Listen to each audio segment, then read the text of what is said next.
You, John Fitzgerald Kennedy, do solemnly swear I, John Fitzgerald Kennedy, do solemnly swear that you will faithfully execute the office of President of the United States that I will faithfully execute the office of President of the United States and will, to the best of your ability, and will, to the best of my ability, preserve, protect, and defend the Constitution of the United States. preserve, protect, and defend the Constitution of the United States. So help you God. So help me God.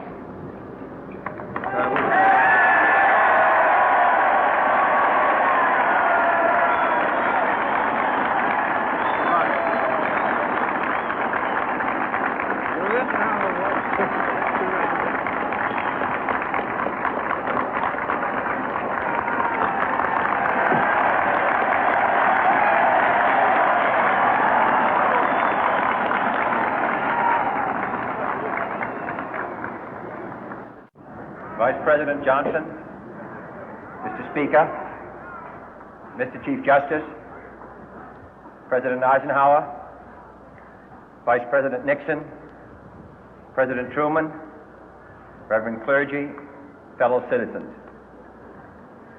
We observe today not a victory of party, but a celebration of freedom, symbolizing an end as well as a beginning, signifying renewal as well as change. For I have sworn before you and Almighty God the same solemn oath our forebears prescribed nearly a century and 3/4 ago. The world is very different now, for man holds in his mortal hands the power to abolish all forms of human poverty and all forms of human life. And yet the same revolutionary beliefs for which our forebears fought are still at issue around the globe. The belief that the rights of man come not from the generosity of the state, but from the hand of God. We dare not forget today that we are the heirs of that first revolution. Let the word go forth from this time and place to friend and foe alike that the torch has been passed to a new generation of Americans born in this century, tempered by war, disciplined by a hard and bitter peace, proud of our ancient heritage, and unwilling to witness or permit the slow undoing of those human rights to which this nation has always been committed and to which we are committed today at home and around the world.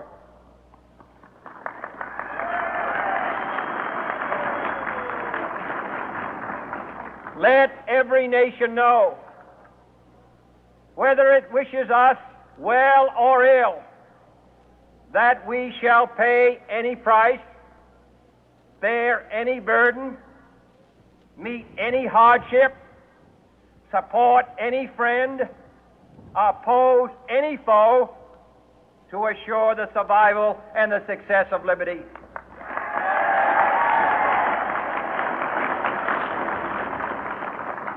This much we pledge and more. To those old allies whose cultural and spiritual origins we share, we pledge the loyalty of faithful friends. United, there is little we cannot do in a host of cooperative ventures.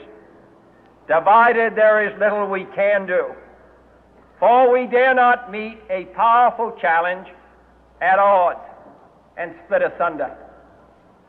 To those new states whom we welcome to the ranks of the free, we pledge our word that one form of colonial control shall not have passed away merely to be replaced by a far more iron tyranny. We shall not always expect to find them supporting our view, but we shall always hope to find them strongly supporting their own freedom, and to remember that in the past, those who foolishly sought power by riding the back of the tiger ended up inside.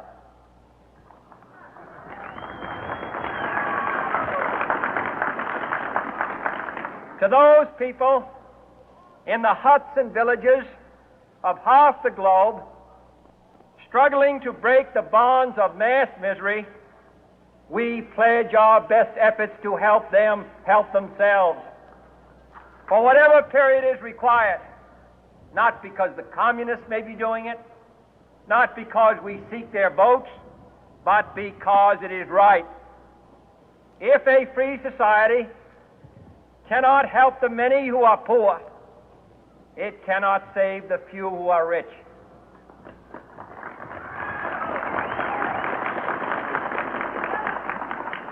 To our sister republics south of our border, we offer a special pledge to convert our good words into good deeds, in a new alliance for progress, to assist free men and free governments in casting off the chains of poverty.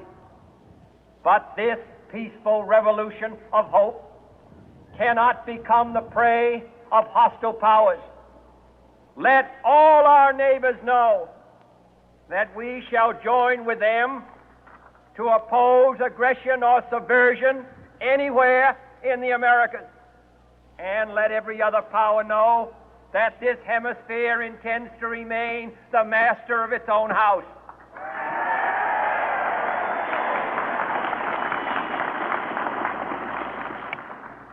To that World Assembly of Sovereign States, the United Nations, our last best hope, in an age where the instruments of war have far outpaced the instruments of peace, we renew our pledge of support to prevent it from becoming merely a forum for invective, to strengthen its shield of the new and the weak, and to enlarge the area in which its writ may run.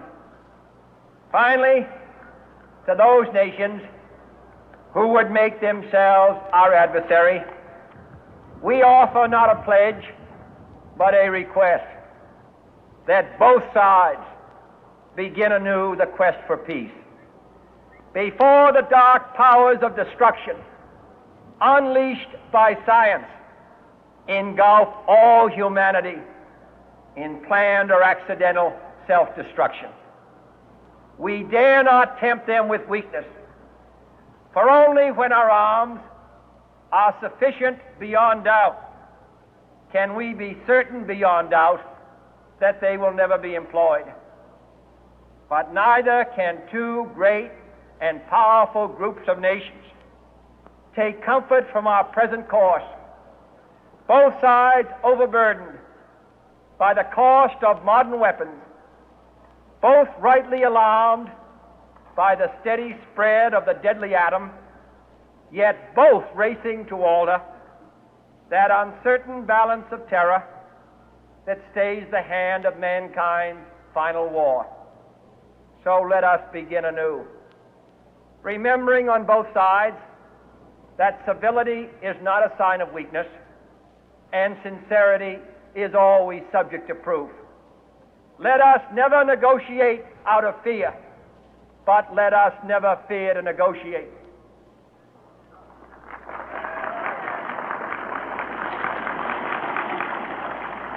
Let both sides explore what problems unite us, instead of belaboring those problems which divide us. Let both sides, for the first time, formulate serious and precise proposals for the inspection and control of arms, and bring the absolute power to destroy other nations under the absolute control of all nations.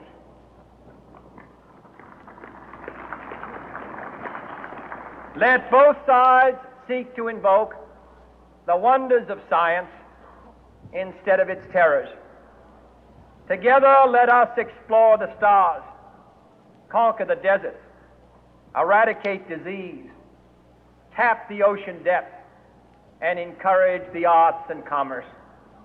Let both sides unite to heed in all corners of the earth the command of Isaiah to undo the heavy burden and let the oppressed go free. And if a beachhead of cooperation may push back the jungle of suspicion, let both sides join in creating a new endeavor, not a new balance of power, but a new world of law, where the strong are just and the weak secure and the peace preserved. All this will not be finished in the first 100 days, nor will it be finished in the first 1,000 days, nor in the life of this administration, nor even perhaps in our lifetime on this planet. But let us begin.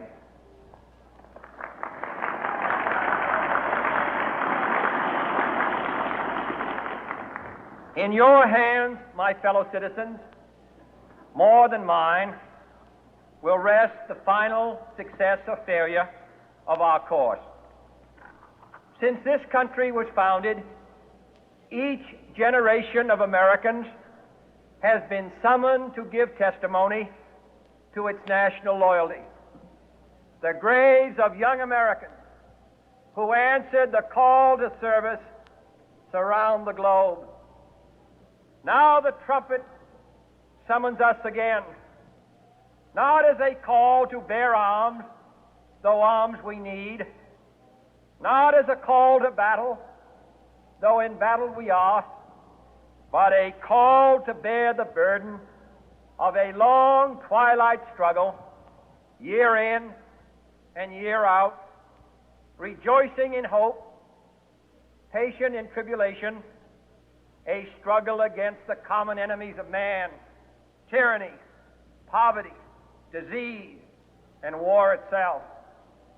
Can we forge against these enemies a grand and global alliance, north and south, east and west, that can assure a more fruitful life for all mankind? Will you join in that historic effort?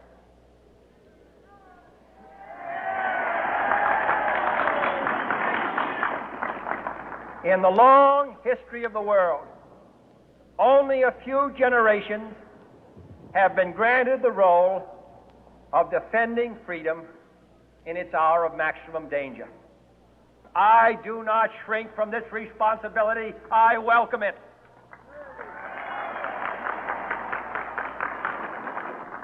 I do not believe that any of us would exchange places with any other people or any other generation. The energy, the faith, the devotion which we bring to this endeavor will light our country and all who serve it. And the glow from that fire can truly light the world. And so, my fellow Americans, ask not what your country can do for you, ask what you can do for your country.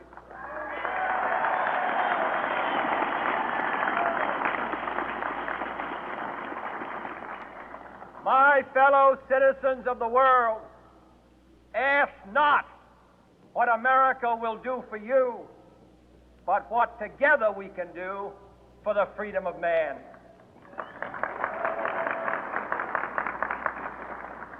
Finally, whether you are citizens of America or citizens of the world, ask of us here the same high standards of strength and sacrifice which we ask of you.